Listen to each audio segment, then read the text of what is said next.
नमस्कार दोस्तों। आज की हम इस वीडियो में बात करेंगे पी रेशो और बुक वैल्यू के बारे में। तो पी रेशो होता क्या है? P E ratio P ratio क्या होता है? बुक वैल्यू क्या होती है? आज हम इसके बारे में बात करेंगे। तो मैं आपको बिल्कुल सीधा समझाऊंगा। किसी डेफिनेशन पे जाने की ज़रूरत नहीं है और ज़्यादा इसमें दिमाग लगाने की भी ज़रूरत नहीं है।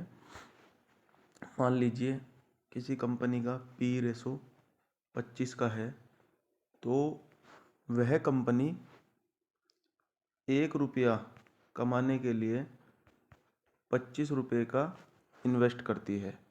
इसका सीधा सा मतलब यही है कि 1 रुपया कमाने के लिए कंपनी 25 रुपये का इन्वेस्ट करती है, तो उस कंपनी का जो प्राइस टू अर्न रेशो होगा वो 25 होगा।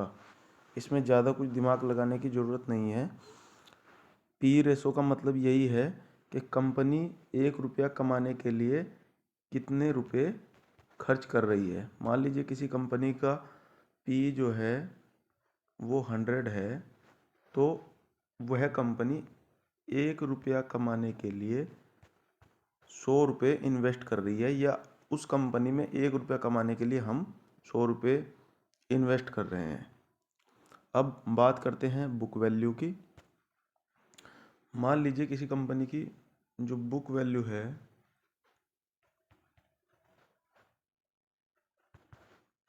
वो 25 है, और शेयर का जो प्राइस है, शेयर प्राइस, वो अभी 100 रुपये पे है। तो दोस्तों ये इसका मतलब ये है कि शेयर जो है अभी बुक वैल्यू से कम 4 गुना 4 गुना पे ट्रेड कर रहा है। तो बुक वैल्यू होती क्या है कि अगर कोई कंपनी कभी दिवालिया घोषित हो जाती है या बिक जाती है, तो कंपनी के लिए जो कंपनी की मैनेजिंग डायरेक्टर है पहले ही ये एक मतलब अपना मंतव्य बना के रखते हैं कि अगर कंपनी बिकती है तो कम से कम हमारा शेयर प्राइस जो है 25 रुपये होगा। मतलब ये हर शेयर के लिए अलग होता है। तो ये वह कीमत होती है, अगर कंपनी पूरी बिक जाए तो कंपनी के पूरी की पूरी जो है कर्ज उतारने के बाद 25 रुपये कंपनी के पास बचेंगे ही, जो आपको कंपनी को देने पड़ेंगे। तो बुक वैल्यू जो होती है वह प्राइस होता है, वह रेट होता है। अगर कंपनी दिवालिया घोषित हो जाती है या कंपनी बिक जाती है, तो इतना पैसा आपको कंपनी को देना ही पड़ेगा।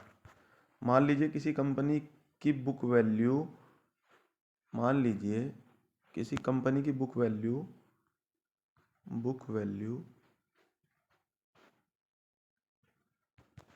100 रुपये है और शेयर ट्रेड कर रहा है अभी 200 रुपये पर। तो कंपनी अगर यहाँ दिवालिया घोषित हो जाती है या बिक जाती है, तो इस टाइम पे आपको कम से कम 100 रुपये कंपनी को फिर भी देने ही वो पड़ेंगे। ये बुक वैल्यू होती है। जो कंपनी की बुक वैल्यू होती है, बुक वैल्यू से मतलब वही है कि ये आपकी एक एज ए सिक्योरिटी मनी है कि अगर कंपनी दिवालिया घोषित होती है, कंपनी का सारा एसेट वगैरह बिक जाता है, तो इतने रुपए कंपनी को आपको देने ही पड़ेंगे। आई होप दोस्तों यहाँ से आपको समझ आया होगा। मैं आपको थोड़ा सा इसका कंपैरिजन शेयर के माध्यम से करके बताऊंगा, उसको ध्यान से देखिए।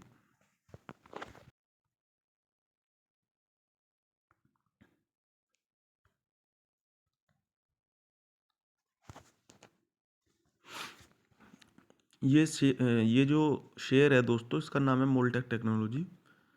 अब आप देखिए इसका जो पी ई रेशो है, यहाँ पे नीचे मतलब जहाँ फंडामेंटल्स लिखे हैं, फंडामेंटल में तीसरे नंबर पे है पी ई रेशो। तो यहाँ पे पी ई रेशो जो है लिखा हुआ है 21.07। इसका मतलब ये है कि यह कंपनी 1 रुपया कमाने के लिए 21.07 रुपीज़ का इन्वेस्टमेंट करती है, और बुक वैल्यू है इसकी 29 रुपीज़। तो दोस्तों अगर ये कंपनी जो जिसका मार्केट कैप कम से कम 400 करोड़ का है, अगर ये कंपनी पूरी दिवालिया घोषित हो जाती है तो इतने रुपए इसको आपको वापस देने ही पड़ेंगे। जबकि इसका करंट प्राइस जो है सबसे ऊपर देखिए 141 रुपये 90 पैसे है। तो इतने पैसे इस कंपनी को आपको देने ही पड़ेंगे। अब दोस्तों मान लीजिए कि ये हमें ये चुनाव करना हो कि दो मतलब एक ही सेक्टर की दो कंपनियों में से पी रेशो के आधार पर हम कौन सी कंपनी को चुने, अगर हमको चुननी है तो मैं उसका भी आपको देखिए अभी उदाहरण सहित बता देता हूँ। देखिए ये जो एक कंपनी है कोठारी शुगर, इसकी डिटेल्स देखिए आप। इसका पी रेशो 8 रुपये 8.18 पैसे का है। और इसी सेक्टर की मैं एक दूसरी कंपनी जिसका नाम है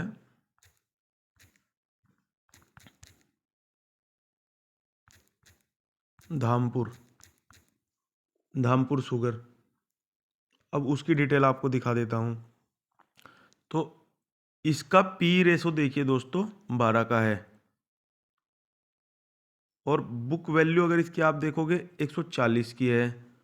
और उसकी बुक वैल्यू जो पहले मैंने आपको कोठारी शुगर दिखाई थी, कोठारी शुगर, उसकी भी बुक वैल्यू एक बार हम देख लेते हैं। इसका 140 का बुक वैल्यू है धामपुर शुगर का, और इसकी जो बुक वैल्यू है वो है 12 रुपये। और यहाँ कोठारी शुगर की अगर हम डिटेल्स चेक करते हैं फंडामेंटल में, तो इसका 29 रुपये का बुक वैल्यू है और पी रेशो है 8 रुपये 18 पैसे का। तो इसका जो पी रेशो है उस कंपैरिजन में कम है, उससे कम है। तो ये कंपनी 1 रुपया कमाने के लिए 8 रुपये का इन्वेस्ट करती है, वो कंपनी 1 रुपया कमाने के लिए 12 रुपये का इन्वेस्ट करती है। तो अगर पी रेशो के आधार पे हमें दोनों में से कोठारी शुगर और धामपुर शुगर में से कोई कंपनी चुननी हो तो पी रेशो के आधार पर हम कोठारी शुगर को प्रेफरेंस देंगे। तो आई होप दोस्तों पी रेशो आपको समझ आ गया होगा। बुक वैल्यू इसकी 29 रुपये है, उसकी 140 रुपये है। तो वो उसका प्राइस जो है 273 रुपये है। वो 273 रुपये पर शेयर ट्रेड कर रहा है अभी, और ये शेयर अभी जो है 45 रुपये पर ट्रेड कर रहा है। तो ये लमसम अभी 1.5 गुना पे ट्रेड कर रहा है, वो 2 गुना पे ट्रेड कर रहा है। तो बुक वैल्यू से मतलब प्राइस का चलो कोई ऐसा लेना देना नहीं होता। बुक वैल्यू से सिर्फ हमें ये ध्यान रखना है कि कल को अगर कंपनी दिवालिया हो जाती है तो कितने पैसे हमें कंपनी से वापस मिलेंगे। बुक वैल्यू से मतलब सिर्फ इतना ही होता है। और पी रेशो के आधार पर अगर दोनों में से किसी को चुनना होगा तो पी रेशो के आधार पर हम कोठारी शुगर को चुनेंगे, ना कि धामपुर शुगर को। तो दोस्तों ये मेरे अपने मंतव्य हैं पी रेशो और बुक वैल्यू के ऊपर। इसके ऊपर निवेश की किसी को कोई सलाह नहीं है। निवेश आप अपने जोखिम के आधार पर करें। और दोस्तों अगर वीडियो आपको पसंद आए तो चैनल को सब्सक्राइब जरूर करें और वीडियो पर कमेंट करके बताएं कि वीडियो कैसा है। धन्यवाद।